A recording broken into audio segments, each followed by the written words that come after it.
Hello everyone, my name is Marilena and I will be your hostess for today. Together with me I have Peter, our senior market analyst at IronFX. Hello Peter. Hello. Thank you for joining us today as we're looking at the fundamentals that are driving the markets currently. So Peter, how have the markets reacted yesterday? Well, the markets are slowly but steadily digesting Fed Chairman Powell's comments, which were made on Friday at the Jackson Hole Symposium. We see that the US dollar more or less was retreating across the board, practically losing some ground after the boost it got on Friday. We see that tendency possibly continuing, albeit we have to note that some stabilization seems to have taken place in the European session. And how have US stock markets been behaving? Well, US stock markets, in contrast to US dollar losing ground, have been able to hold the drop. On the other hand, though, we must note that they weren't able to actually recover some of Friday's losses. So we see some hesitancy on behalf of the market to advance further upwards. So we may see some bearish tendencies still being present. And how about gold prices? We had a similar reaction also with gold, which remained rather stable. It seems that US yields, which were on the rise, may have kept gold's prices under pressure. So that's an issue. On the other hand, though, we may see gold's price gaining somewhat should US dollar's weakness be maintained. Are oil prices still on the rise? Actually, during today's Asian session, we saw a correction lower. There seemed to be some worries about the demand side of the commodity. But overall, for the time being, there seems to be an uptrend which is still guiding oil prices. So we will have to wait and see how the day evolves in order to see how oil prices will be reacting. Also, we note that today we have the AP weekly crude oil inventories figure. And should there be another considerable drawdown, that would imply that demand was higher than production levels. And practically that could imply once again that the US oil market is rather tight and thus could provide some support for oil prices.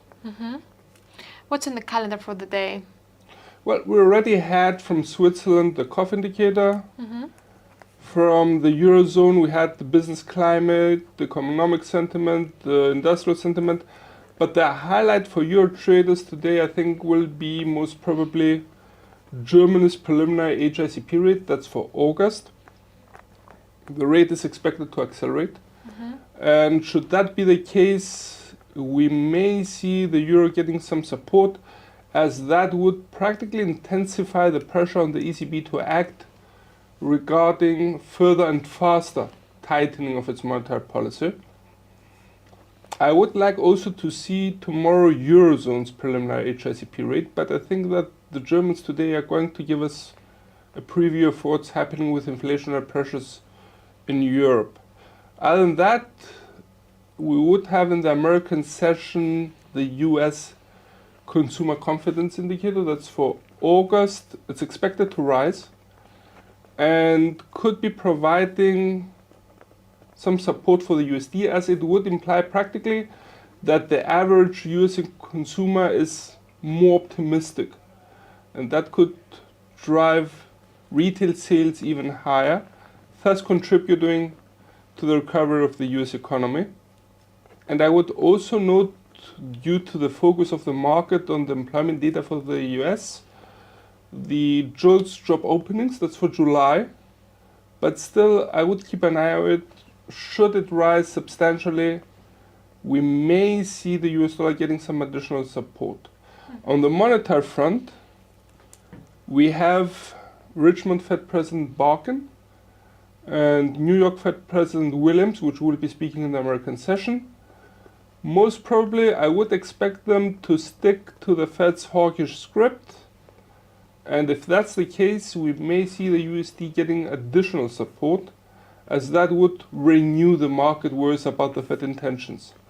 Now, in tomorrow's Asian session, I would be noting for JPY traders the release of the preliminary industrial output growth rate of Japan, which is expected to practically slow down substantially. Actually, it's expected to drop a little bit into the negatives.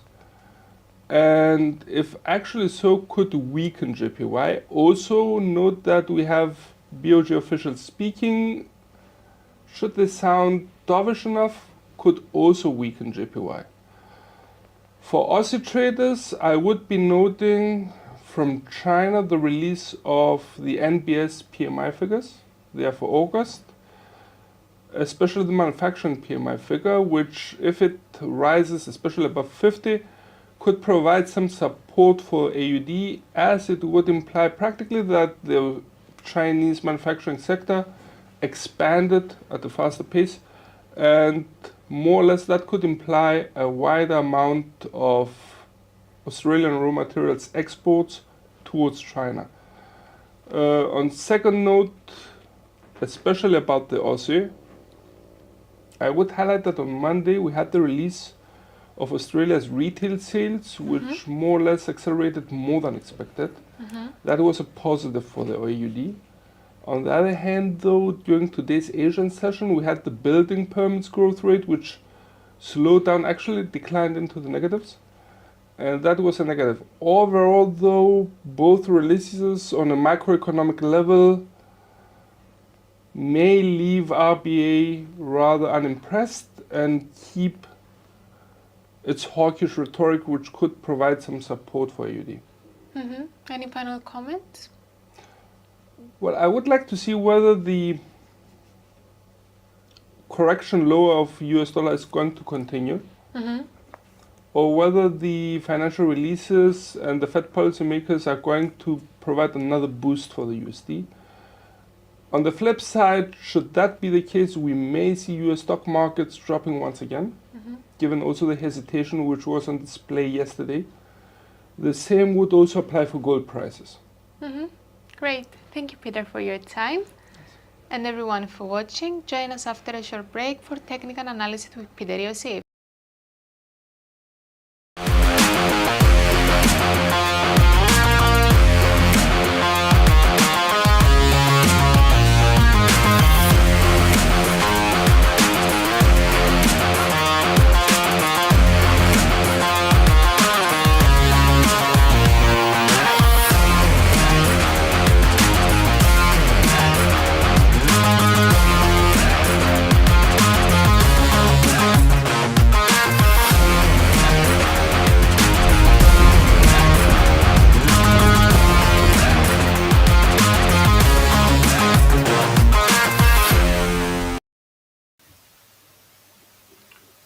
Welcome to the technical analysis part of the presentation. In front of your screens you have the US dollar index. It's the 4-hour chart, and practically every chart we will be showing on this presentation will be at the 4-hour time frame unless otherwise stated. Now we note that the US dollar index failed to substantially gain advanced ground above the 109 support line and has broken just below it. Now the interesting part is that the price action has also broken the upward trend line, which was incepted since the 10th of August. So overall we see now a stabilization which forces us to switch our bullish outlook in favor of a sideways movement bias, probably between the 109 and the 107.20. But before that, let's make the necessary adjustments, and we will have to correct the resistance line, the support line, and turn it into a resistance line. And let's go hunting for a new final resistance line, support line. Let's open it up. Okay, we have here a nice sideways movement. Let's catch the lower boundary of the sideways movement somewhere here. You can see that the price action's main body, practically since from the 10th of June up until the 5th of July, was encapsulated between these two levels. That would be the 105.50 and the 103.40. I'll keep that. It's nice. Green, please.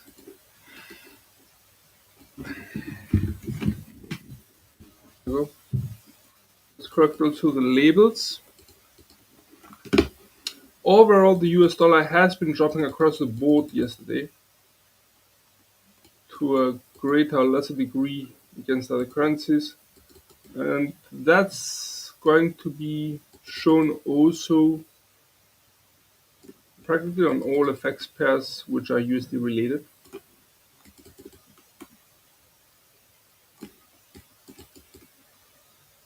Okay, let's make the corrections. 113.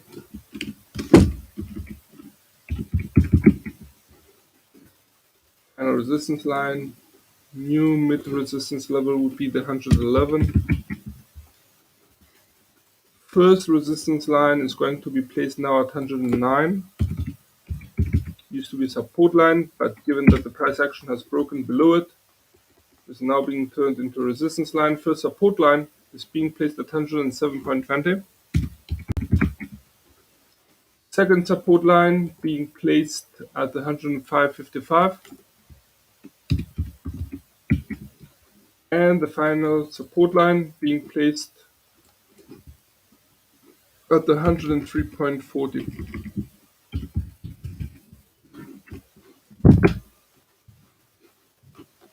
Let's lock this in.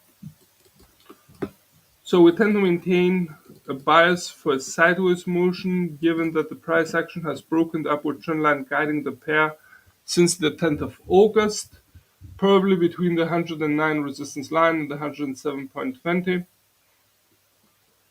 However, should the bulls regain momentum and drive the index higher, I would expect the price action to be able to break clearly the 109 resistance line and start actively aiming for the R211. On the flip side, should the bears take over, I would expect the price action to drop, break the 107.20, which used to be a resistance line. You can see the price action finding resistance here, but given that the price action is now above it, has turned into a support line.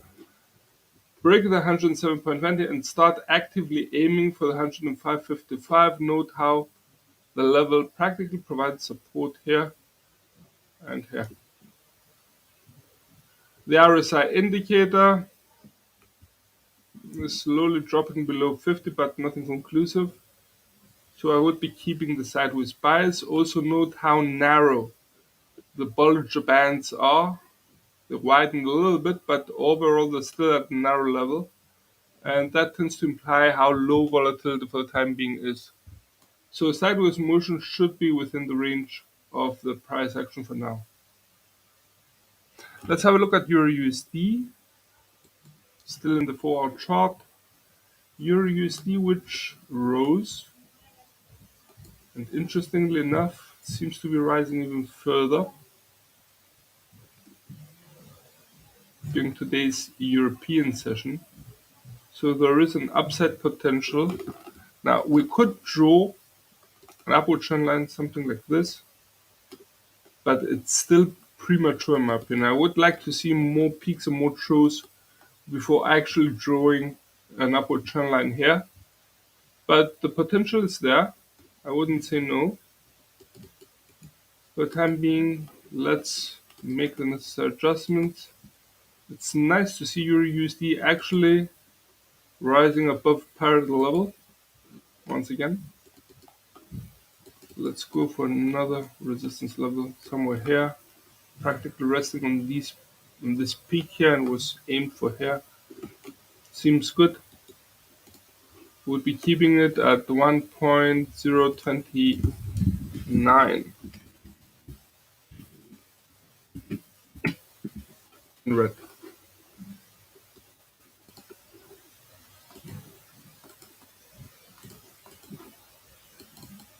Now we could place it all the way up here, but for the time being I would be holding my horses a little bit. I think that there is some potential here. There was a nice sideways movement here between the R3 and the R1 for a long period, with the 1.02 being the mid-level, with the price action rotating around it.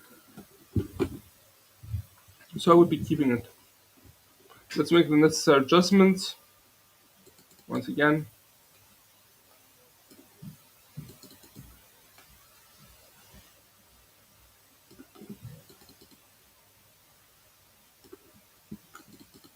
so just the labels.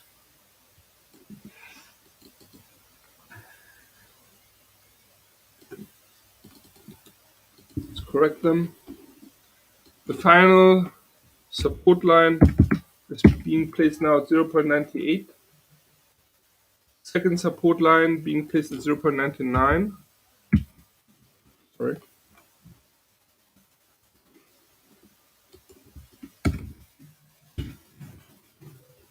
With a nice touch here. Parallel level would be the first support line.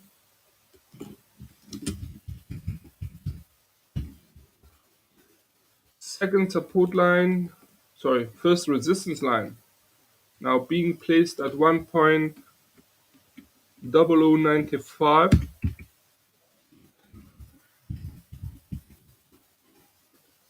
Second resistance line being placed at 1.02.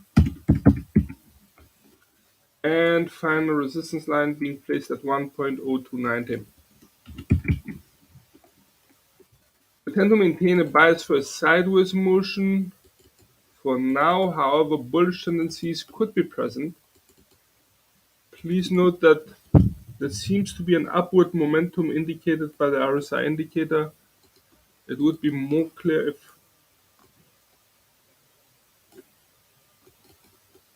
there you go, that could be an upward motion here in the bullish sentiment.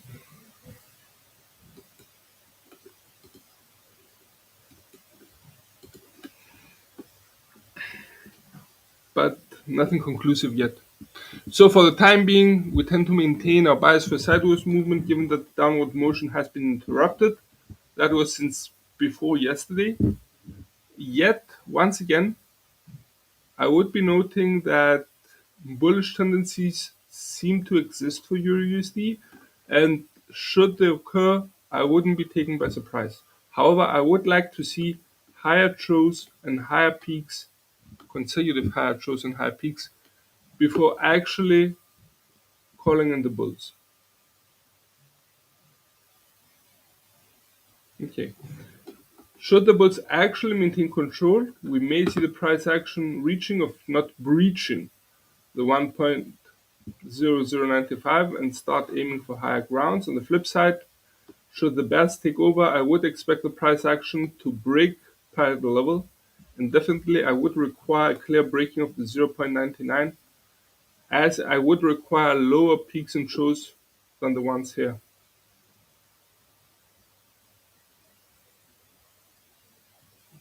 Okay, let's have a look now at the cable. Cable which maintained the sideways motion, as we had mentioned, and seems to remain there between the 1.1755 and the 1.1645. Yet note that the RSI indicator has risen above the reading, actually bounced on 30, and is now currently aiming for 50, implying some stabilization. Yet should that be continued, that would imply slight bullish sentiment for the pair in the market. For the time being, though, I tend to maintain a bias for a sideways movement given that the price action was unable to break above the 1.1755, and as a lower boundary I would be setting the 1.1645. On the other hand, though, once again, we note that there is a downward trend line all the way since the 10th, the 10th of August, which seems to be guiding the pair, so bearish tendencies should not be omitted. We may see the price action rising, bouncing on the downward trend line, correcting lower again, and this time breaking below the 1.1645. For the time being, though, once again, we highlight that the price action in the past 24 hours has been between the R1 and the S1. Hence, we tend to maintain a bias for sideways motion between the pre-mentioned levels. Should the bulls take over, we may see the price action rising, breaking the 1.1755. I would definitely require clear breaking of the pre-mentioned downward trend line and the price action to start aiming, if not testing, the 1.19 resistance level for a bullish outlook. Anything else or less would be for me a sideways motion. To the downside, and should the bears take over, I would expect the price action to reverse direction, break the 1.1645, and start aiming for the 1.1450. Okay. Let's have a look at USD JPY.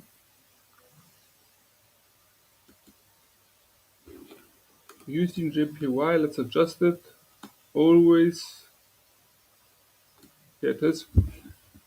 Now in the 4-hour chart, we have a USD JPY which has risen. That was on Friday, all the way up until Monday's Asian session, and stabilized.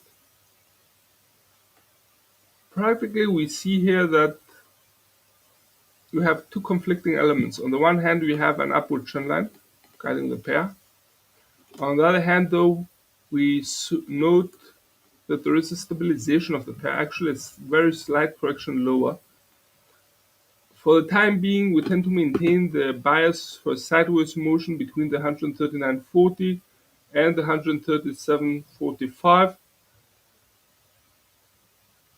Should the bulls take over, we may see the price action reversing, rising, breaking the 139.40. That would be a prerequisite for the bullish outlook, and actually start aiming for the 141.50, slowly but steadily. Should the bears take over, I would expect the price action to drop, break the 137.45, break the pre-mentioned upward trend line, and let me show it to you like here. Yep. Break the pre-mentioned upward trend line and start actively aiming, if not testing, the 135.55. Anything between 139.40 and 137.45 would be, in my opinion, a sideways motion for now. Note that the RSI indicator has dropped below the reading of 70, is now at 60, hence it's still above 50, so there may be some slight bullish tendencies, but overall there seems to be a stabilization. Let's move now to CHF, USD CHF. USD CHF, which also maintained its sideways motion despite some upward movement, and was not able to clearly break above the 0.97. We had some flashes here, some shadows, but nothing decisive. It's characteristic that it hit it once again during today's European session, is now correcting lower. I maintain the bias for sideways movement between the 0.97 and the 0.9610. Should the bulls actually take charge in case of US dollar strengthening, we may see the price action breaking above the 0.97 and actively start aiming for the 0.9785. Now, one would argue this scenario by drawing an upward trend line like this, or even some have mentioned, in your comments you can see that, something like this. Yes, but in my opinion, the stabilization here is still not conclusive, and on the other hand, though, I would require more higher peaks and more higher truths. I understand that we have one peak here, the next one was higher, one true here, the next one was higher. I would require more, but it's a possibility. And if that's the case, we may see the price action rising, breaking the 0.97, which is currently being tested, breaking above the 0.97 97 and start actively aiming for the 0.9785. A stabilization would break the pre-mentioned upward trend line and remain between the spectrum of 0.97 and 0.9610. On the flip side, a bearish scenario would imply practically a drop, a breaking of the pre-mentioned upward trend line, a breaking of the 0.9610, and actively start aiming for 0.95. Once again, the RSI indicator implies some slightly bullish sentiment on behalf of the market. Moving now to commodity currencies, and we are, in USD CAD. USD CAD, which corrected lower, actually substantially lower,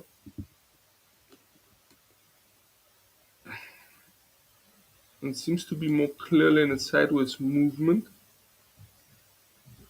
as it was unable to break above the 1.3075. So we tend to maintain our bias for a sideways movement between the 1.3075 and the 1.2945. Please note that the RSI indicator is running along the reading of 50, a little bit above it, a little bit below it, but practically along that level, implying a rather indecisive market. So I would expect the sideways motion to be continued until the pair decides on the direction of its next leg. Should the bulls take over, we may see the price action rising, breaking the 1.3075, which provided resistance here, and start aiming for the 1.3220. I know the space between the levels is pretty wide. However, we are talking about USD CAD. It's a commodity currency pair.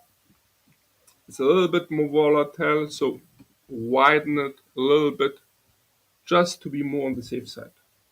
Should the bears take over, I wouldn't be surprised to see the price action breaking the 1.2945 and start actively aiming for 1.2830. Let's have a look now at the other commodity currency. That would be AUD/USD, the Aussie against the US dollar. A nice upward jump yesterday. A second jump today during the European session, which is quite astounding. Let's make the necessary adjustments here.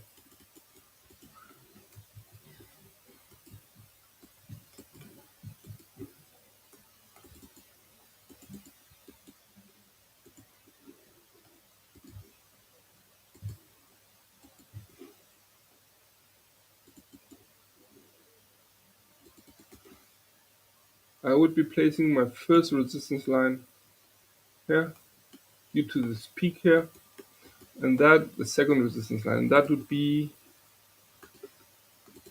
the 0.7045,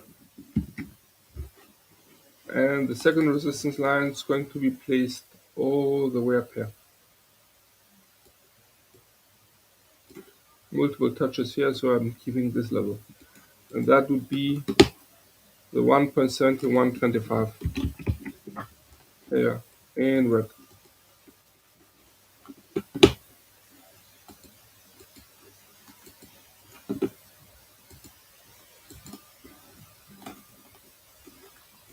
I know that there is a high difference once again, but the Aussie can easily cover such a distance within 1 day, so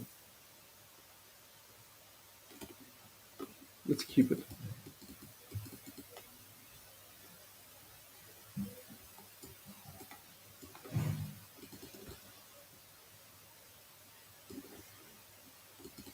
Let's make the adjustments now on the labels as well.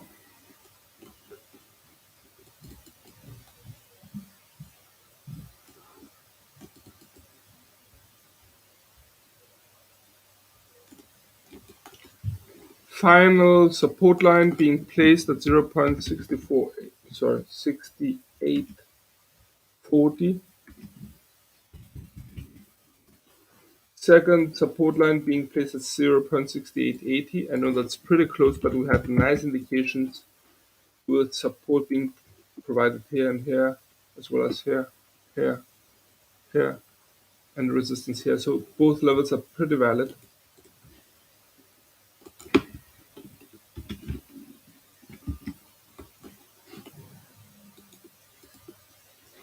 $0.6945 being the first support line. First resistance line being placed at 0.6995.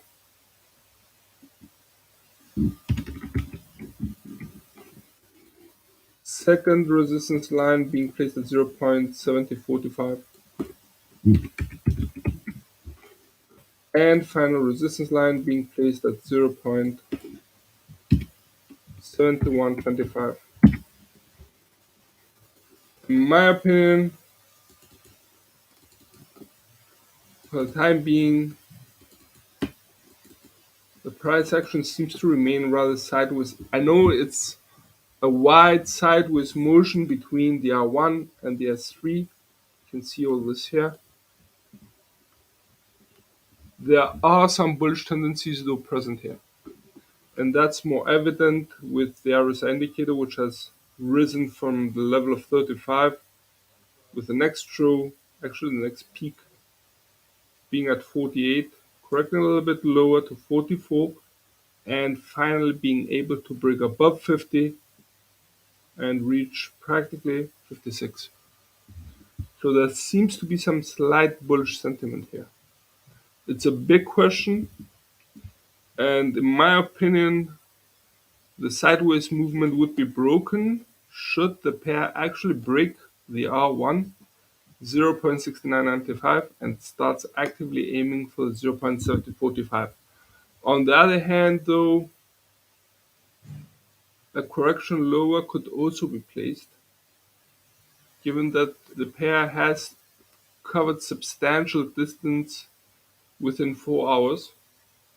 On the other hand, though, we have to note that the pair has proven its ability to move rapid and cover large distances very fast. So it's not impossible, it's quite likely that it could break the R1 easily within 24 hours, if not 4 hours. On the other hand, should it correct a little bit lower and remain rather stable, that would be most probably between the 0.6945 and the 0.6880.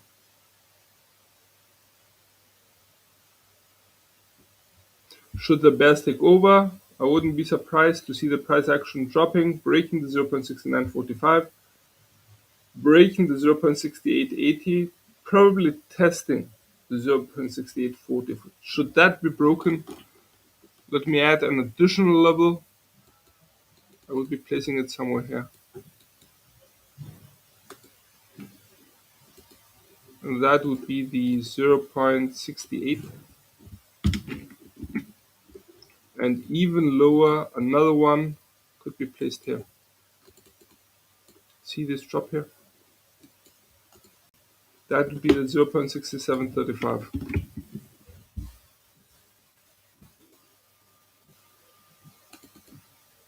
There is some intense choppy trading at this range here, which tends to make trading quite interesting here. It's a beautiful chart.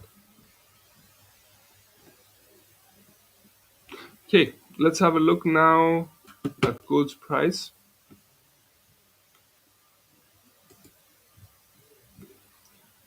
Gold, which we have not visited for a while now, seems to be a downward motion. That's interesting.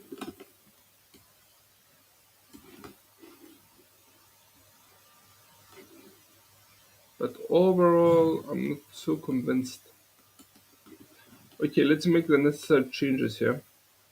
I would be readjusting this level here.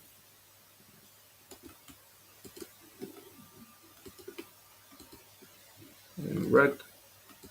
And that would be the 1765. This level also stays, but now becomes a resistance line. That's the 1740. And the next level would be here. I'm going to skip the shadow here and rely practically on this touch here. That would be the 1800.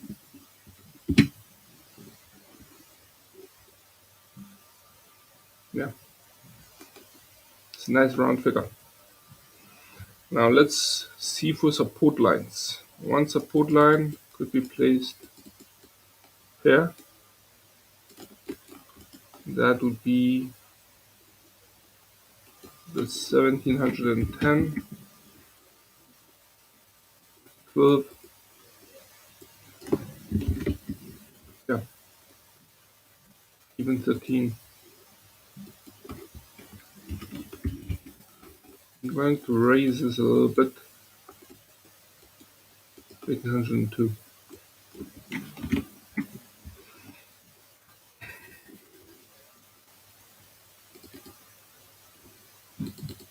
Further down, this is another momentum here, like 1680, but let's place it in green.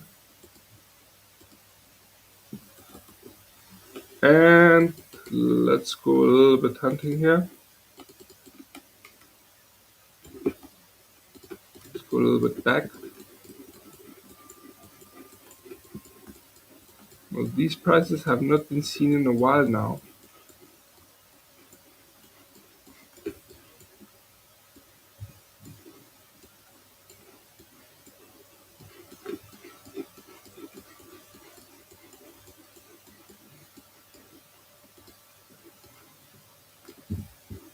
There we go.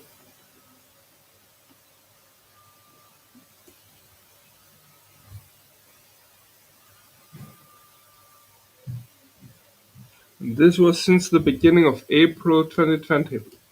Yeah, I'm keeping it. Ladies and gents, this is the green 1643.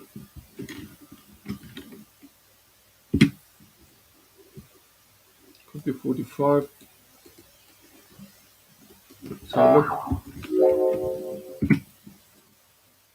Okay.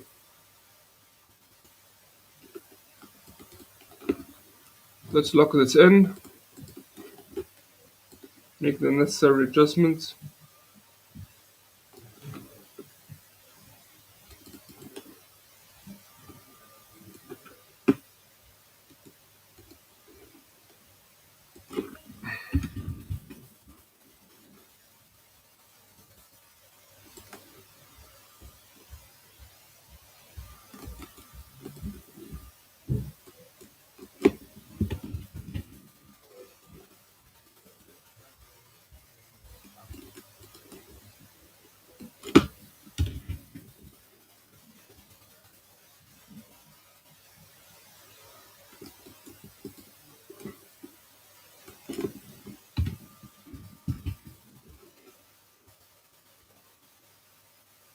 Second resistance line being placed at 1765. And the final resistance line, which is practically also the peak in our chart, would be placed at 1802.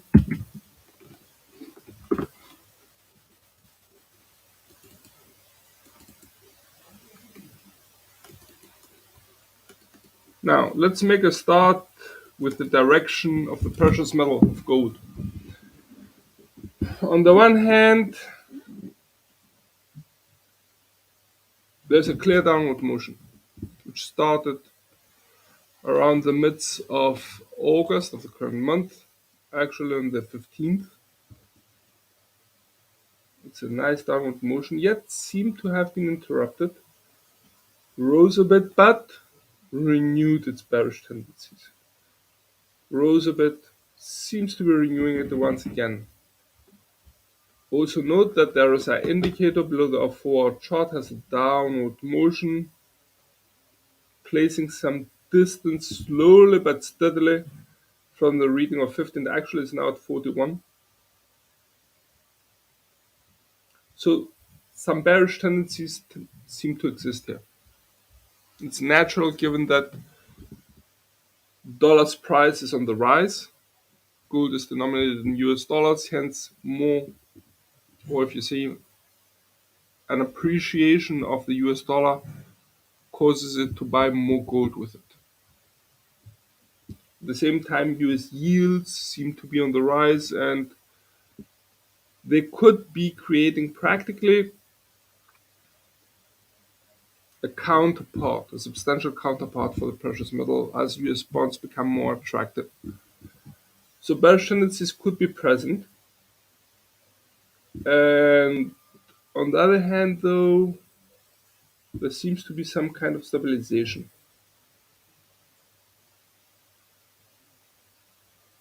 For a bearish outlook, I would require the price action of gold to drop from here, break the 1713, which provided support multiple times and resistance as well. So it's pretty valid. Break below it and start aiming for 1680 below. On the other hand, for a bullish outlook, I would require clear breaking of the 1740 and the price action to aim, if not breach, the 1765, which provided resistance here and here. A sideways motion could also be expected between the 1740 and the 1713. Okay, let's have a look now at oil's price. WTI, which seems to be on the rise and should not be underestimated. However, this correction lower is threatening everything. Let's have a look at it. There you go.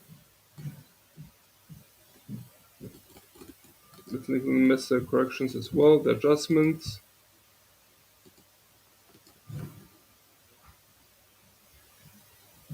So I'm keeping. This one goes up.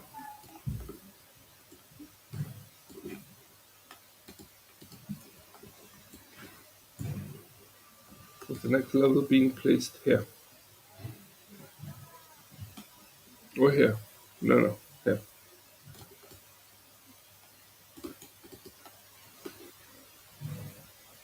In red.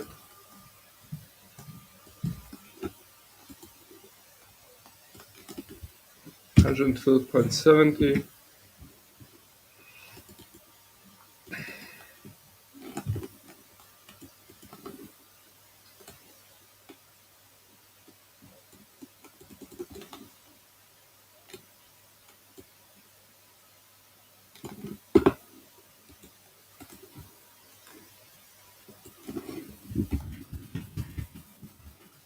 Second resistance line being placed at 106.30.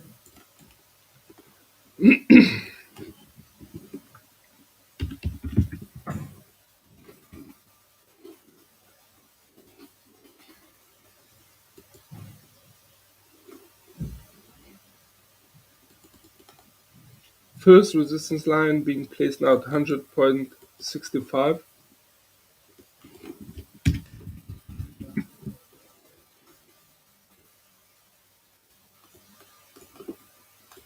First support line for WTI being placed at 92.60.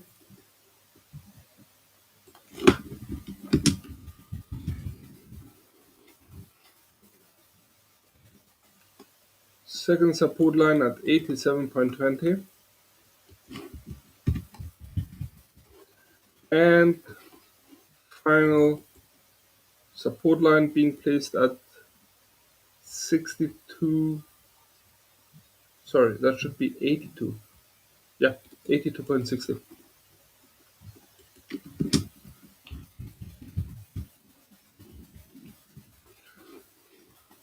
Let's make a small recap about black gold. Thank you for your kind words, by the way.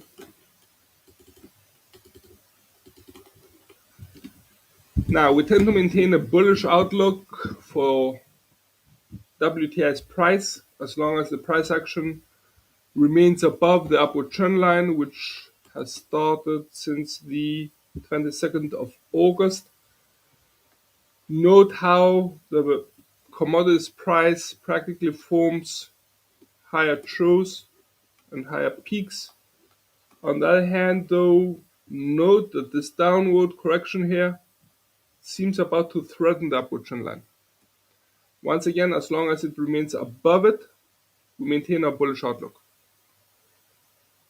In that case, I wouldn't be surprised to see the price action dropping, bouncing, or even testing the upward trend line, correcting higher, and definitely the next peak has to be higher than this one.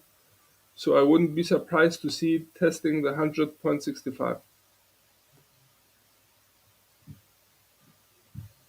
On the flip side, should it be broken, that would create practically a new resistance line or mid-level. And should the upward trend line be broken, our first initial reaction would be to switch the bullish outlook in favor of a sideways movement bias.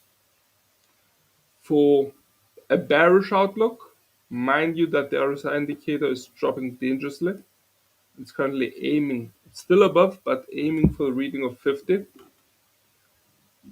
For a bearish outlook, I would require clear breaking of the pre-mentioned upward trend line, a breaking of the 92.60, a clear breaking of the 92.60 support line, and the price action to start aiming for the 87.20.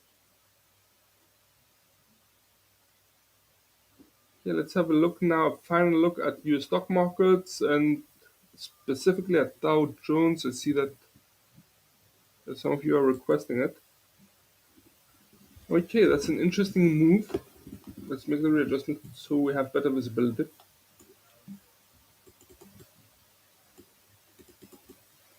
No need to change.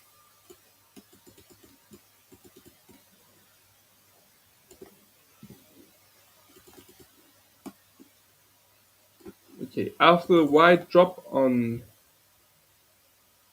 Friday, which you can see here, there is a slight recovery, but in my opinion, it's still just a recovery. It's characteristic how Dow Jones' price action has reached once again the mid-level of 32,380.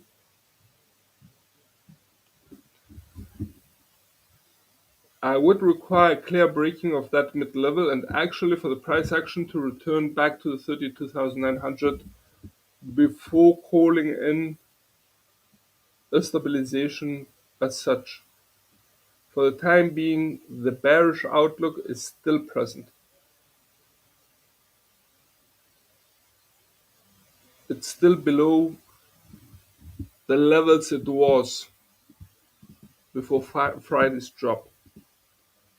On the other hand, though, I have to note here that the RSI indicator recovered above the reading of 30, and that's a positive, but still not conclusive enough. Should the bears regain control, I wouldn't be surprised to see them dropping, the price action of Dow Jones dropping, breaking the 31,955, which provided excellent support here, and start aiming for 31,445. That's the next big test in my opinion. On the other hand, should the bulls take over, once again, breaking of the 32,380 mid-level here, and the price action may start aiming for the 32,900. It depends also on how hawkish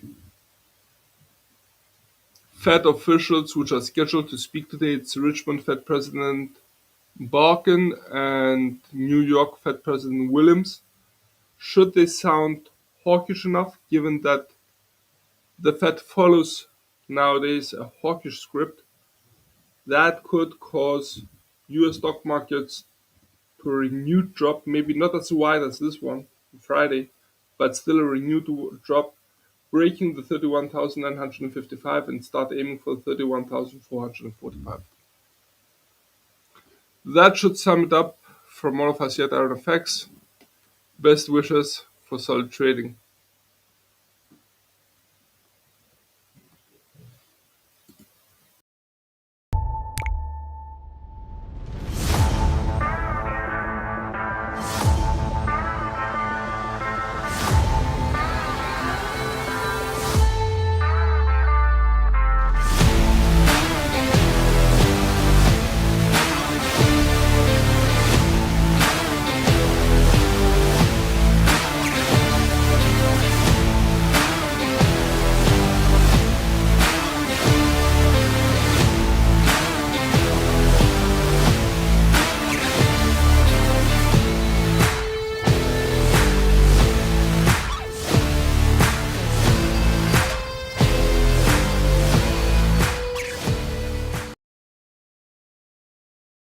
Are derivative financial contracts for a specific asset to be bought or sold at a predetermined price in the future. Basically, two parties, a buyer and a seller, agree to exchange an underlying asset for a fixed price at a future date. Future contracts have expiration dates. For example, a November gold futures contract expires in November. CFDs on futures allow you to speculate on the price of a wide range of assets, which include commodities, indices, and energies. Futures positions have no overnight funding charges, whereas charges apply to spot positions that are left open at the end of a trading day.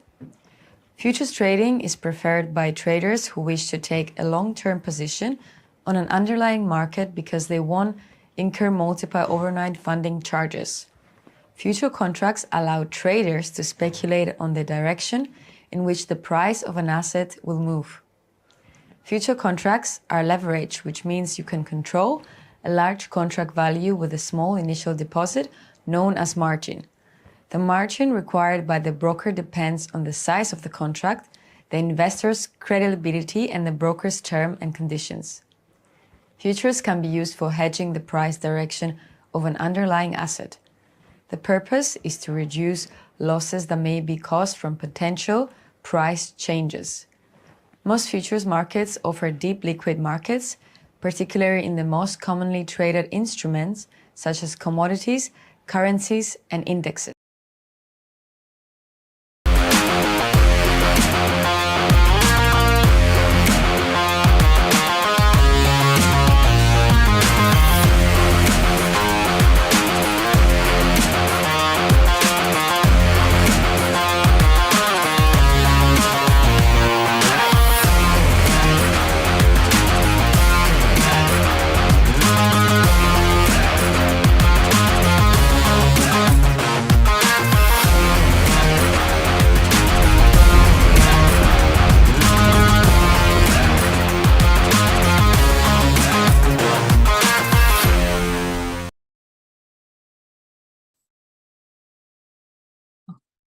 Hello, can you guys hear me and see me?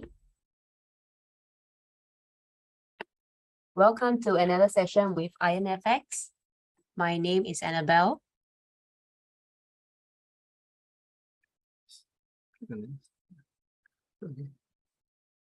Okay.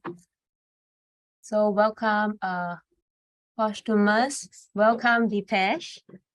Hi, Juha. Hi. Welcome. Hello. Nice to see you guys.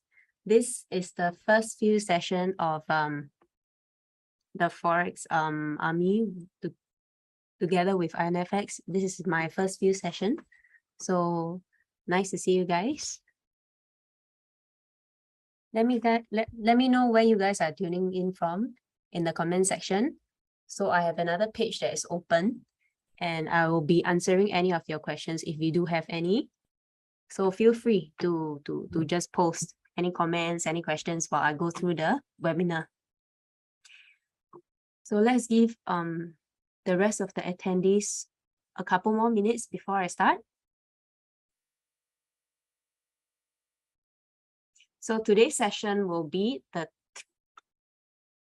third part of the Fibonacci series, which is the Fibonacci expansion. Hi, Juha. Yeah, you're from Finland. Okay. Peter, why have the markets been ranging?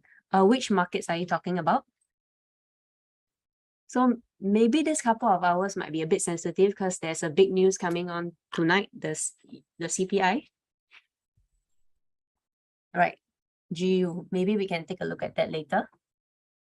So yeah, to answer Juha, you're from Finland. I am tuning in from Singapore.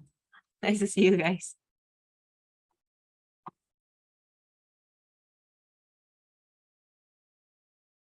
Oh, it sounds like it's raining right here. Okay, just a couple more minutes before we start. Maybe I should start with the risk warning. So our products are traded on margin and carrying a high level of risk, and it's possible to lose all your capital while trading. So FX may not be suitable for everyone, and you should ensure that you understand the risk involved.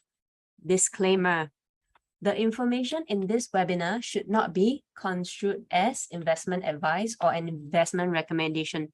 So please practice your due diligence before you trade. And any material in this webinar is strictly personal opinion of us. The client's investment objective and risk tolerance have not been considered. So yes, please practice your own due diligence. Okay, we have a few more attendees. Hi, Mikhail. Okay, so let's start today's session on Fibonacci expansion. Okay, so the agenda, hang on, give me a sec.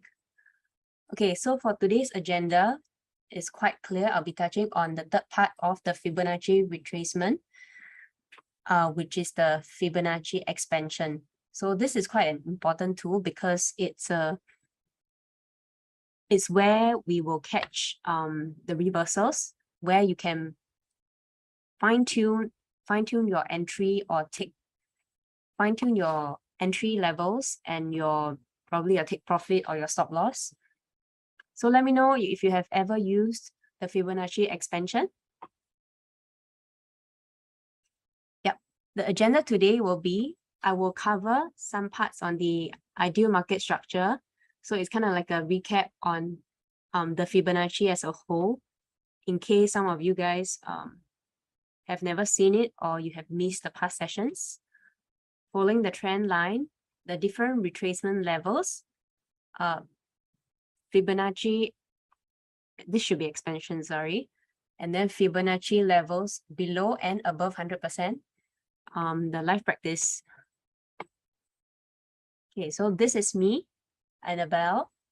I'm from the Forex Army. As you can see, we are the finalists for Best FX Research 2019, 2020, 2021, as well as finalists for Best Equity Research 2020, 2021.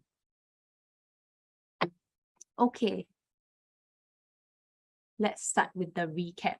So what is the ideal market structure? So what I mean by ideal market structure is that you need to make sure that there is a trend going on.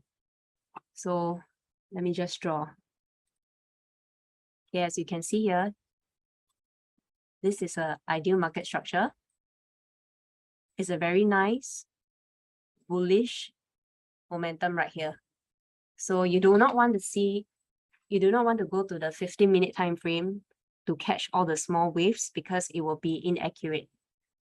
So in any case, if you are using a Fibonacci retracement tool, we would highly recommend to use the 4-hour or the 1-hour chart because it's cleaner in this manner. Yeah. Okay. Okay, so for Fibonacci, to draw an accurate Fibonacci, we try to catch significant, maybe I go to the next slide first. We try to catch significant swings like this, big movements. Okay, because this will make your levels more accurate. We are looking for swing highs and swing lows. So usually these are captured in the higher time frame, meaning the 1 hour or the 4 hours. So what I mean by insignificant swings means probably if you are scalping your trades, you will be looking at 5 minutes, 15 minutes, or half an hour. So these swings are very insignificant because they're very choppy. You do not know where to start your level, where to end, where to draw your levels accurately, because there can be so many levels here. So these are small, choppy, insignificant waves that we do not want. Yeah, please take note. Okay, hi Mabilo, hi. Hi Peter.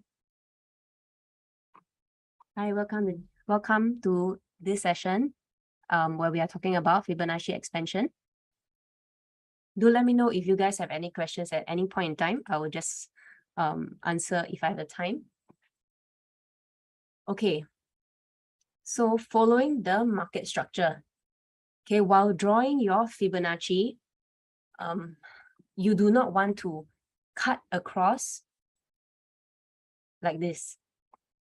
You do not want to cut across a chart this way, where you have a lot of gaps in between and the price are not close to the trend line.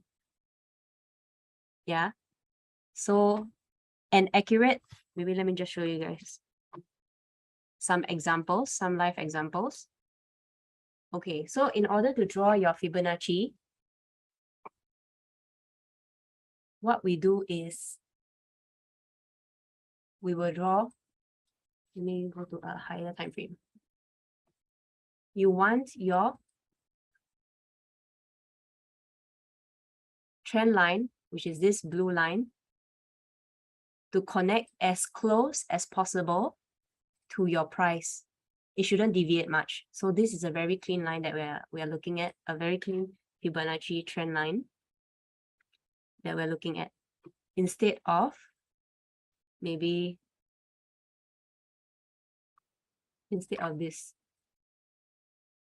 Okay.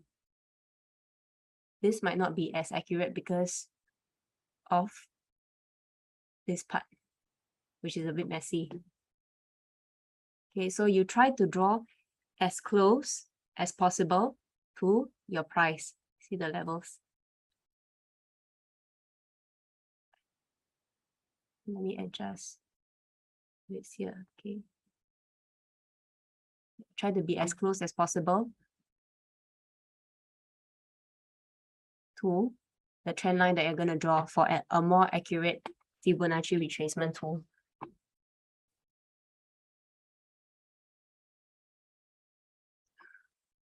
Okay, back to, okay, so this is wrong because you can see that the gap is very wide.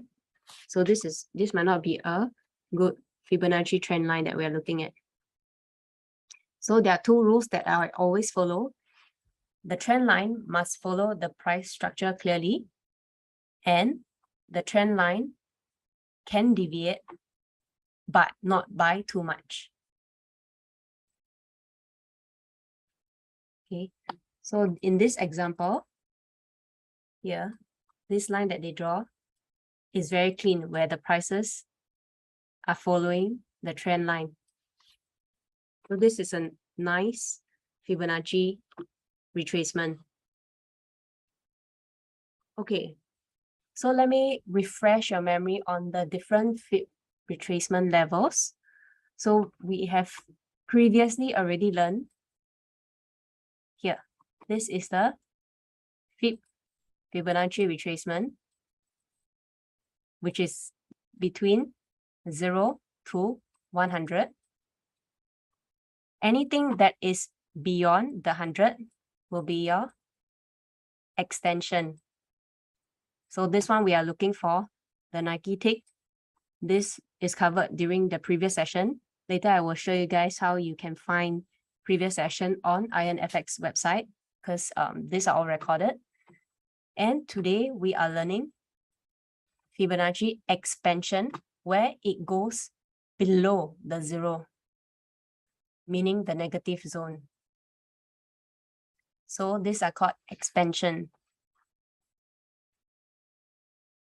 Just to give you some advice and tips, these are called, the whole series are called Fibonacci retracement. It's just that they are named differently, but these tools are used to find reversal points. So it can help you better fine-tune your entry level or your take profit stop loss levels. Okay, so let's take a look at this chart. Okay, like I've mentioned,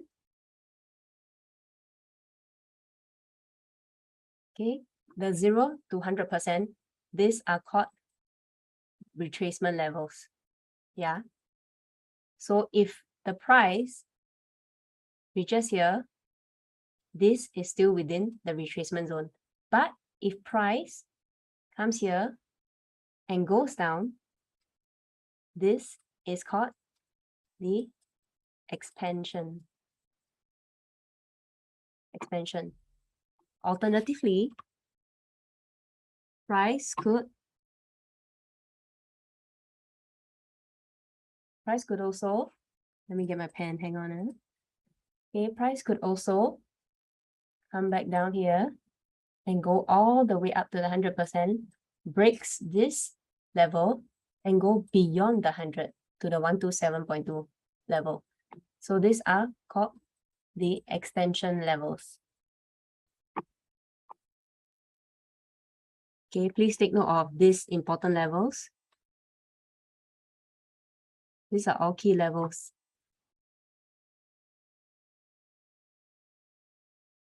Okay, so Fibonacci levels below 100%, and how do we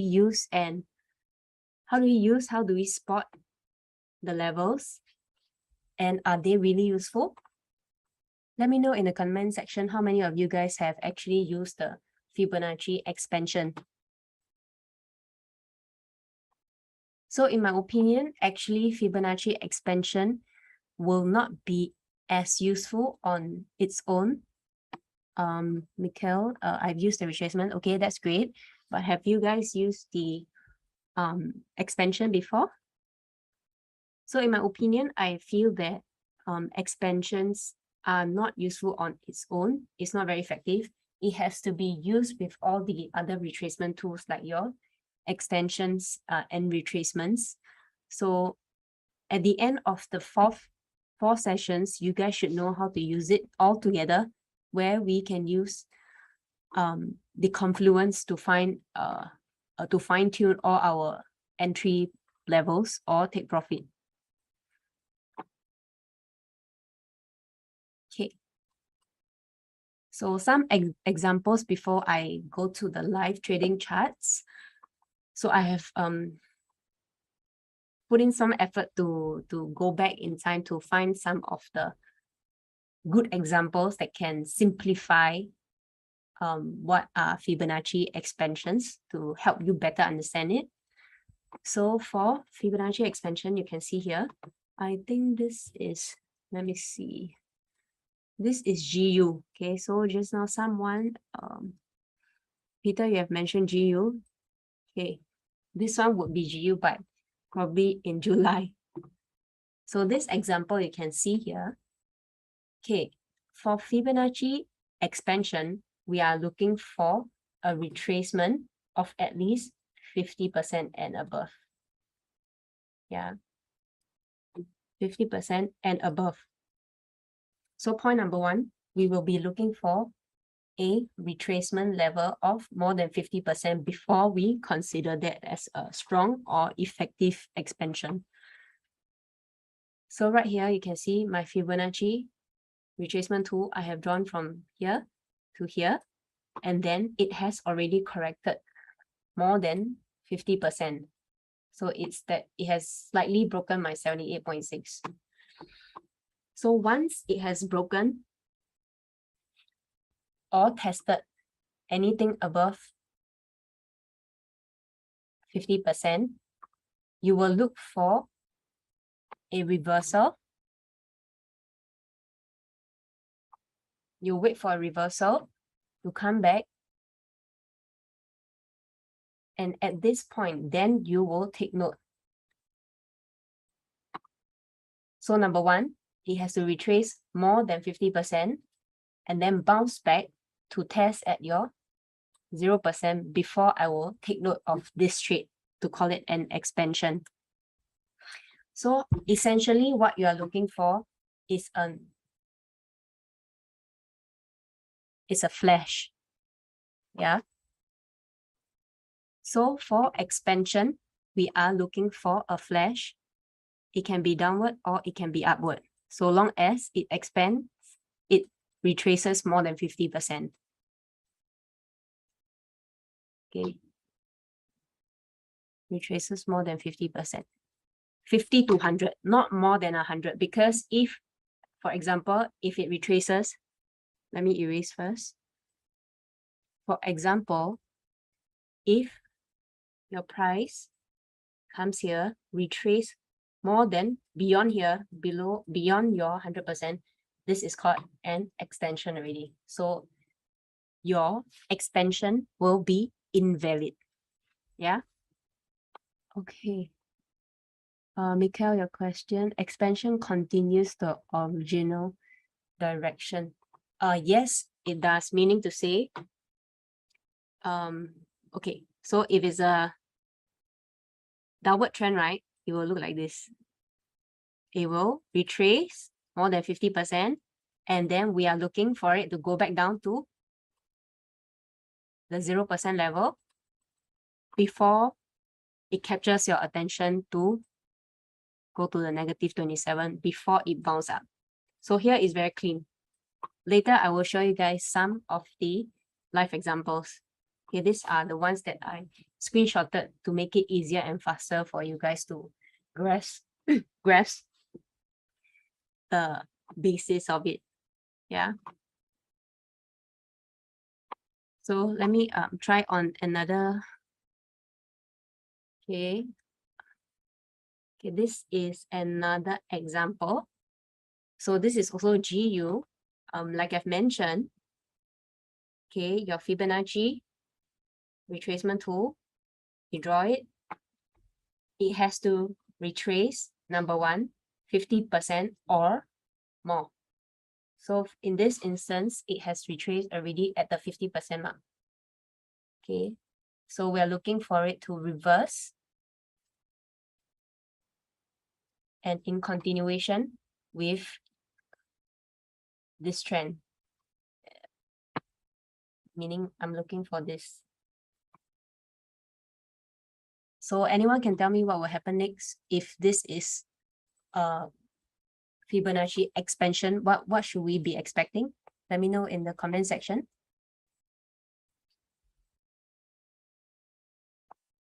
So like I've said, we're looking for the flash. Okay, I have some comments. Yes, it will go in this direction. Let me show you guys. Okay, so just now it came back down to test here, right? And then it goes up to the 0% level, which we are looking for. So the two things we're looking for is for it to retrace more than 50%. And then second point would be that it touches the 0% level. So at this point in time, when it touches, you should get an alert, or you should take note that if it goes beyond here and touches the minus 27.2% level, it should bounce off. So usually, for my take, how I trade is, at this level, I will wait for it to come to this zone. I will wait for a confirmation that is going upward. Obviously, I will use other tools like my retracement or my extension, my projection, and maybe other key levels to make it a more accurate trade. But in general, once it breaks off here, it's time for you to take note. And if it comes to the negative 27.2 level, I will take a short. It can be long as well, depending on how you draw your flash. So it can be this, or it can be a long.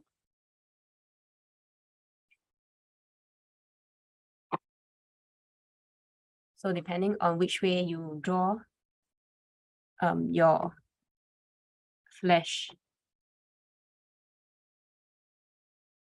Okay, to answer Mikhail, why would it bounce off there? These are all, so like I've mentioned in the first part of the session, retracement tools are used for projecting forward and for you to note where the prices are going to reverse from. That's why it will bounce off here. So these are all the levels where we are looking at for prices to bounce off. That's why it's called a retracement tool. Okay, I hope I answered that. Okay. Let's try more examples. Okay, so if you guys have any requests, do send in the chat as well, because I have one screen that is catered to answer your requests or your questions. Okay, so this is USD Swiss franc. Let's take a look at this. Okay. So number one, when you are using an expansion tool, make sure you draw your Fibonacci trend line correctly. It can deviate, but not to a huge extent like maybe this. This is too much. Yeah. So we try to make it as clean as possible.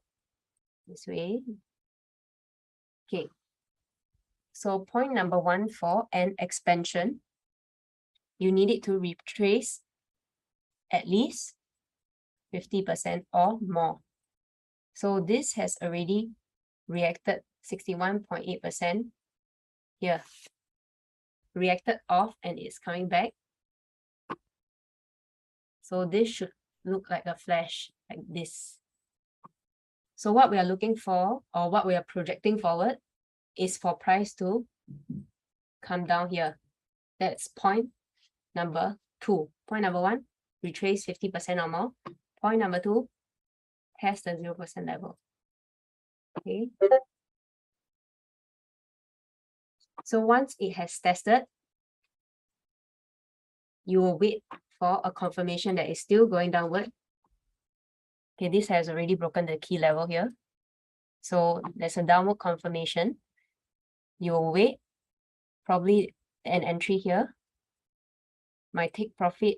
You could actually short it, or you can wait for reversal as well. So depending on which one you're more comfortable. Usually, if we are trading, I will go along with the trend. So if it's going in a more bearish manner, I would take a short here and take profit at the minus 27.2, because most likely it will reverse from here. Okay, to answer Mikhail, no, it doesn't always bounce off the minus 27. It could also go to the negative 61.8. So these are the two key levels that we look at. But for purpose of this webinar, I have taken most 27.2%. Yeah, you're welcome. So it's depending on how you chart and how you analyze your charts, because you don't only use the expansion tool. We still need to use extension, projection, retracement. You can use other tools or other indicators like your Ichimoku, your RSI, or your stochastic. So it's not just based on one tool that we make this decision to sell or buy. But these are all examples to help you understand Fibonacci expansion more easily. Huh? Okay, I think this might be the last few examples I have before I go to the live trading view. So right here, can any one of you tell me what we are expecting? I have drawn my Fibonacci trend line here. Okay, it's a bit messy, sorry. Okay, I have drawn my, I use a highlighter. Okay, I have drawn my trend line here. This is a very nice and very clean retracement trend line. Okay, so number one, we are looking for prices to, yes, okay, it's not necessarily 50% only. So it's 50% or more. It could have came here and bounced off this level. It could have came here and bounced off this level. So anything above 50%, not just 50%, take note. So it could bounce off 61.8, or it can even bounce off 100%. So it's depending. So it could come all the way here and then just go up this way. Yeah. But please note that if prices touches the 100% and goes beyond the 100%, is expansion is invalid. Okay, it will become an extension. So anything beyond the 100% is an invalid expansion. Take note. Okay, so yes, to answer Mikhail, yes, we are waiting for it to bounce off the 50% here, or 61.8, or even 100. So it could be any levels, but yes, we are waiting for it to bounce off and goes in the direction of where your trend line was drawn. So you can see here, they bounce off, can bounce off here. Point number 2, must touch. Sorry, my apologies. It's very messy. So point number 2, it has to break this level and then show signal and signs of a bullish momentum upwards. Then you can either buy here or you can short, because technically retracement tools are meant for reversals. So what you can do is also to short here, take profit. Usually I would just do it here because you will never know what happens after. Moreover, it's a very bullish trend. Yeah. What if it bounces off 38 or 23? Is that still good? Okay. If it bounces off, okay, let me draw it for you. Okay, let's say if, good question. So the reason why I keep emphasizing on the fact that it has to reverse off 50% or more, because if it just bounces off your 23.6% and goes this way, it will just look like it's in a bullish continuation. It's just making a higher low and in a continuation of this trend. For example, here. So come up, this is probably at 23%, and then it continues with a bullish momentum. So usually we don't treat it as an effective level at 23.6 and 38.2 because and also the fact that we have done quite a bit of testing.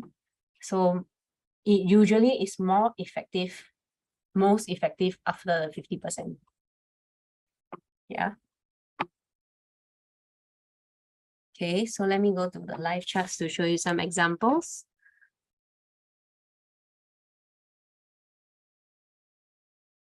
Okay.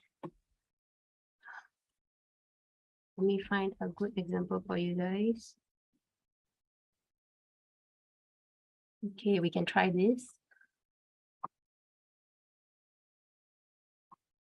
Let's try maybe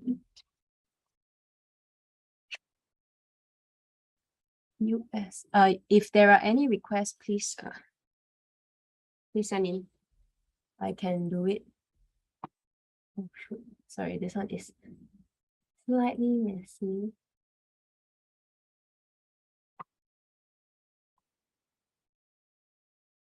Give me some time to load the charts.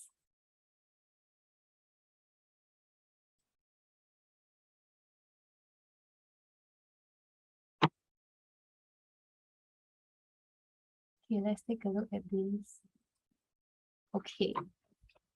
So let's try to use a Fibonacci expansion here. We'll try to spot some in the live trading view. So let's try. Okay, for expansion, remember you are always looking for a flash, meaning to say, okay, maybe I draw using a pen. So we are looking for a flash, okay, which is something like this. Okay. Let's see if there are any here. Okay, so this is quite a good example.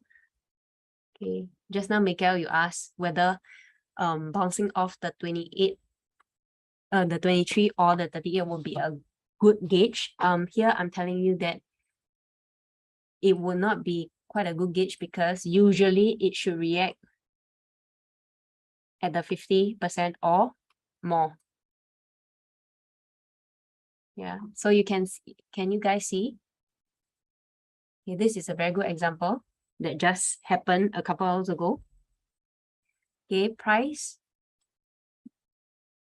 retraced 50%, and then it bounces off here. Tested my 0% here, breaks and come to the 27.2, negative 27.2. And then you see my take profit. So usually people will do it. They will take a trade here or slightly below. And then the take profit should be at this level. Stop loss can be slightly above.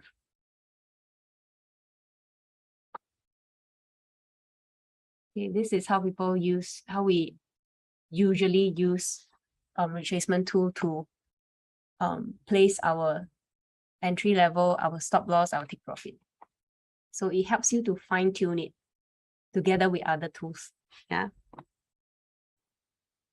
Okay, so aside this, maybe I try to use all the tools together to show you what a confluence is like. Okay. So I'll usually draw a retracement first. Okay, you can see that it's reacting off the 61.8. So I will just leave. Where's my tool? Oh. Okay, I will leave the 61 because it's kind of testing here and it's rejecting.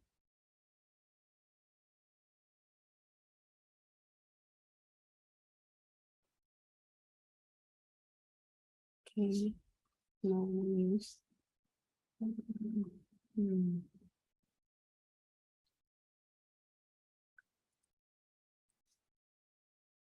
Okay, what I'm trying to do here is I'm trying to give you a good example of a confluence where we use the Fibonacci extension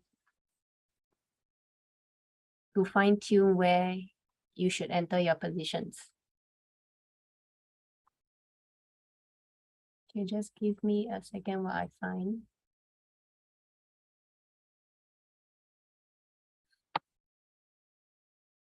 Okay, so now price is right here at this 134.95 level.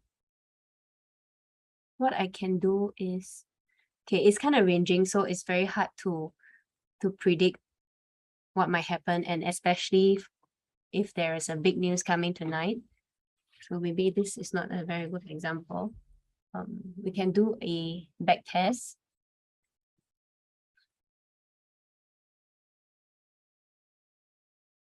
Okay. If you guys have any requests, please send in. I can see on my screen on the left.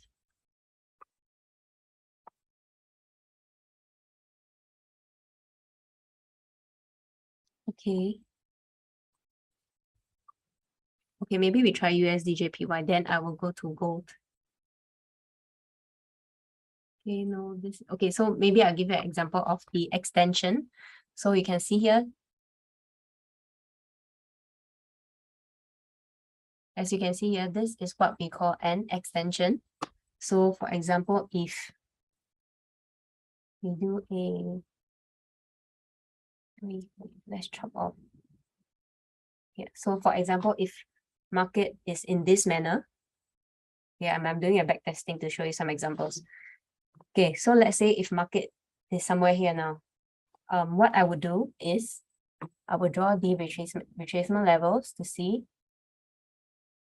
Okay, so number 0.1, you want it to retrace more than 50% fulfilled because it has already broken the 78.6. I will wait for it to test here. Okay, so if it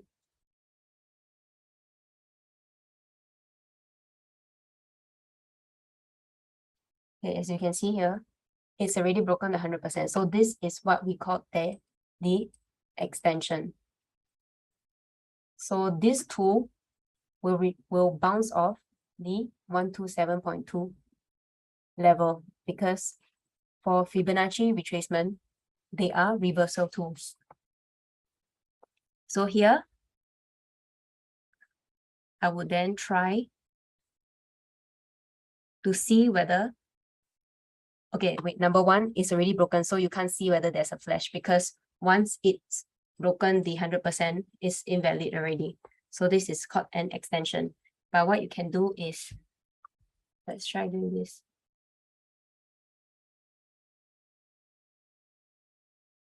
So it retraces. If, see, so in this, okay, maybe I draw a cleaner line. So from here to here, we can see that it has sort of tested the 50% and rebound and bounce off this level. It doesn't have to always touch accurately. Sometimes if it's close enough, you can try to do the Fibonacci expansion. So what we are looking for here is this. And we have also a bullish confirmation here. This way. So I'm looking to see if there is a continuation. Okay, so my point number 2 would be once it's tested the 0% here, then I will keep a lookout for price to come here and reverse. It is not the 100% guarantee that it will always happen, but this is what the tool is for. So you will monitor. Okay, it looks like it didn't break this level, so this is not a valid expansion. Yeah. Okay. So what do you normally do? We have a question here. What do you normally do during the year, the end of the year when the markets are ranging? To answer that question, if markets are ranging, sometimes it also shows volatility, which is good for traders. But if you are not confident using the tools, or if you feel that it's too volatile, sitting out is an option as well, because being neutral is good instead of having to trade when you are uncertain. Yeah. Okay, when it breaks 100%, it's an extension or expansion. Okay, so when it breaks, let me clear this up. When it breaks a, let me see whether this is a good example. Okay. Let me just refresh this. Let me find a better. Okay, here. I think this is quite a good example. Okay. Okay, never mind. I'll explain from here. Okay, when 0 to 100 is your normal retracement where we look for prices. Yeah, let me just chop off. okay, where we look for prices to bounce off these levels. So this is your typical normal retracement levels in between 0 to 100. Okay, so if price is already here, we are looking for a reversal here, the 38.2. If it doesn't,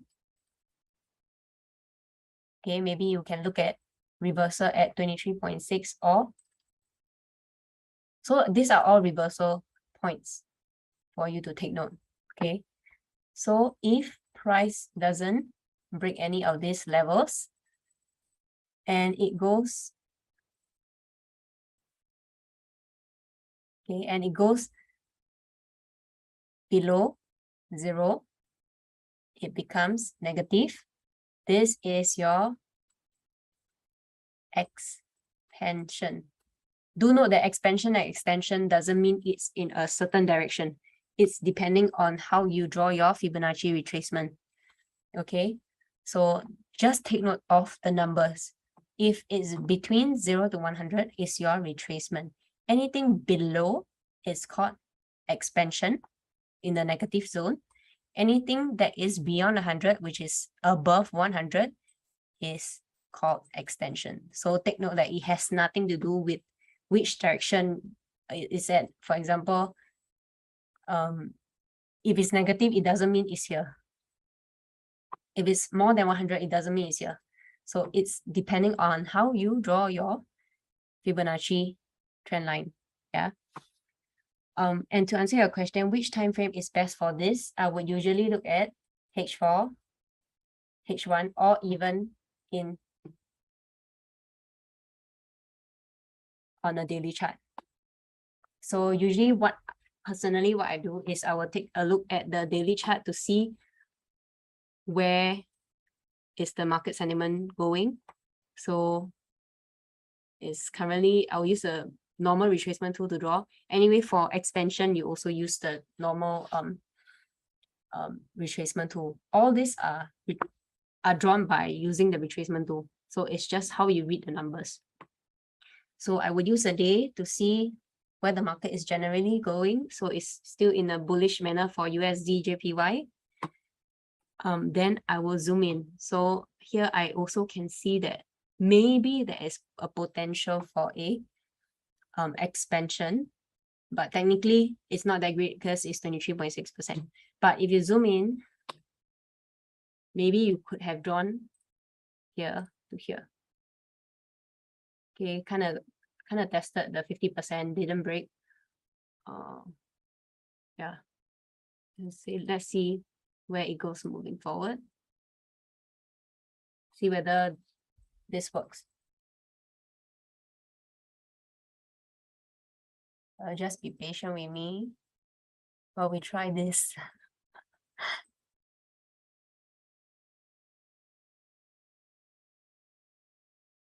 Oops. Is it? Okay, anyway, I'll use another. I'll just do XAU gold USD. Before I run out of time, I'll do a quick one on this. Anyway, yes, to answer your question, 1 hour, 4 hour is the best for Fibonacci. Okay, so here.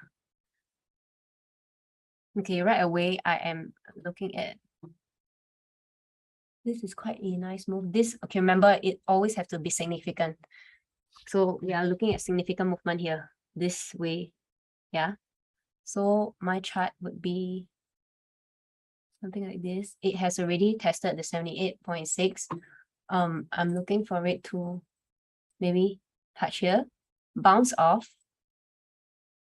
and then wait for it to test. Okay, this is slightly far, but this is technically what an expansion does. So I'm looking for it to test this level. If it breaks, then I'm looking to short here because this is the Fibonacci extension. Okay, it's at the 127.2%.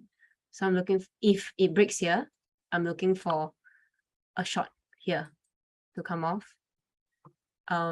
If it doesn't, and it becomes to test here, I will look for it to break this level first before I go to my Fibonacci expansion here, touches here, short it.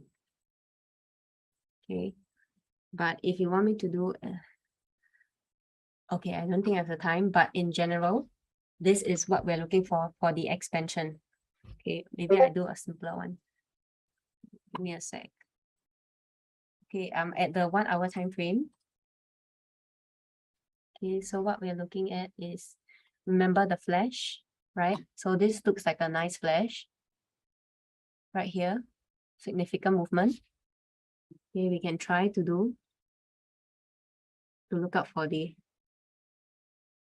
yeah. So here you can see that price has reacted off more than 50%. That's what we look for. Price has reacted, come off here, reacted off, and go in the same direction as where you draw your level Fibonacci. So right here, I'm looking for this price to maybe touch the negative 27.2 before it comes down. Yeah. Okay. So let me just show you guys where you can find the past webinars and this session. So you can come to the IronFX platform, go to past webinars, and then it should be here, where you can find all the previous webinar and rewatch it if you miss any of the parts.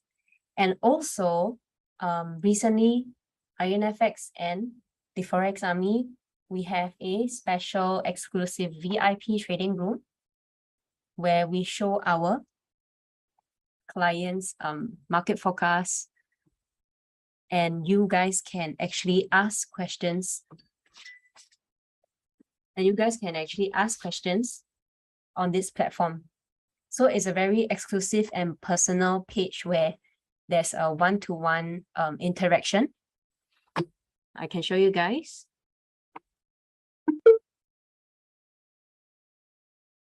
Okay, so you just come here. This is an example of how the page will look like. I'll give it a second. Okay, so when you join us on this exclusive page, you can see all day. You'll be able to see all the relevant FX news. Can just click in and see. And then we have a interact section where you can come to the chart. You can use the tools, for example, USDJPY. Okay, so I actually use it here. See, I'm able to let my clients know what are my thoughts for USDJPY or any other majors. So I can highlight key levels, just as you guys can as well. If you have any questions, you can just type key levels and then you highlight it. You can just draw any line you want and then it will link it. So when you hover over that point, I'm able to see which line you are exactly talking about, and then we can comment. So this is the interactive section where we will be able to answer you individually. So we have Jean, he's our professional prop trader in this industry for more than 10 years. Very experienced, as well as Desmond himself, our CEO. So join us. If you guys are interested, log on to IronFX. Let me just cut the link for you.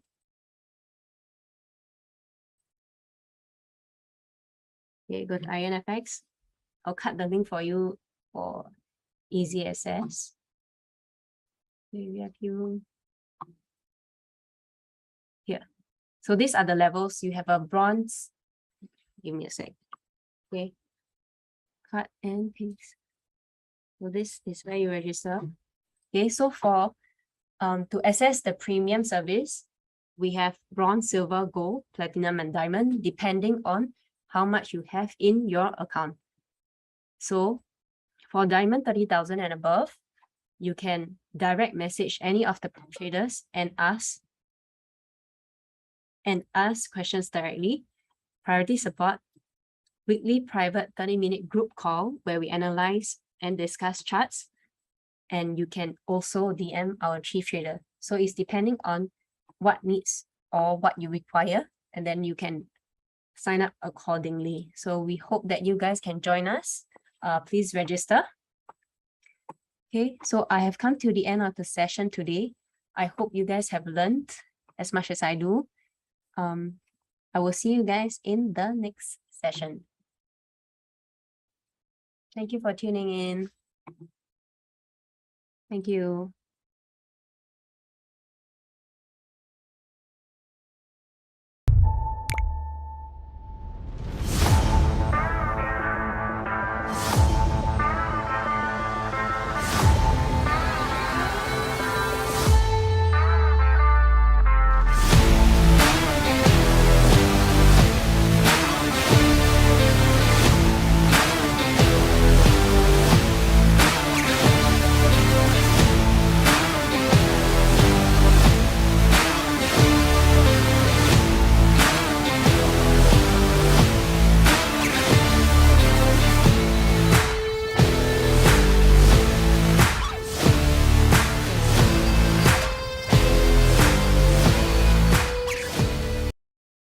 Everyone, my name is Emily and today we will look at candlesticks.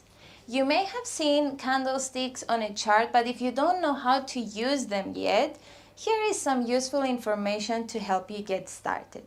In financial technical analysis, a candlestick pattern is the price movement shown graphically on a candlestick chart for a specific period of time. Candlestick charts are used by traders to predict the future price movement based on past patterns. The recognition of the pattern is subjective, and there are programs for charting based on predefined rules to match the pattern. There are 42 recognized patterns. Some of them are simple and others more complex patterns.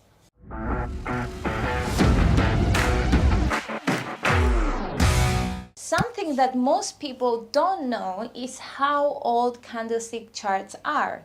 They originated in Japan in the 1700s when a Japanese man named Homa discovered that. Despite the connection between the price of rice and its supply and demand, the markets were more influenced by the emotions of traders. Trading is often influenced by emotion, which can be read in candlestick charts. Candlesticks show this emotion in color. The different price movements are shown in different colors.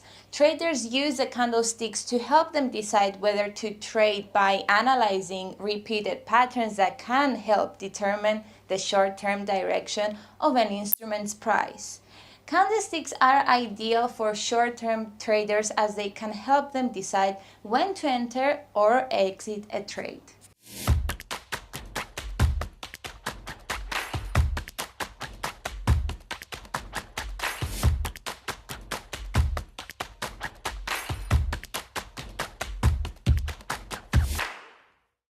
Candlesticks are basically formed by the opening, high, low, and closing prices of a financial instrument.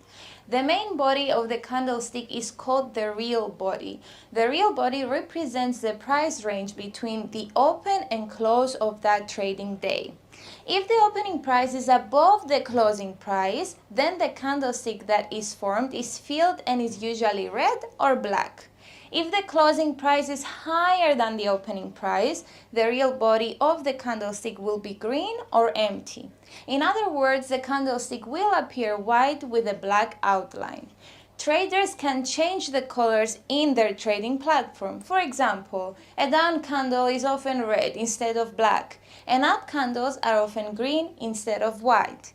The lines above and below are known as shadows, tails, or wicks and represent the high and low price ranges within specified time period. However, not all candlesticks have shadows. In the next video, we will look at candlestick patterns in more detail. Stay tuned. Thank you so much for watching.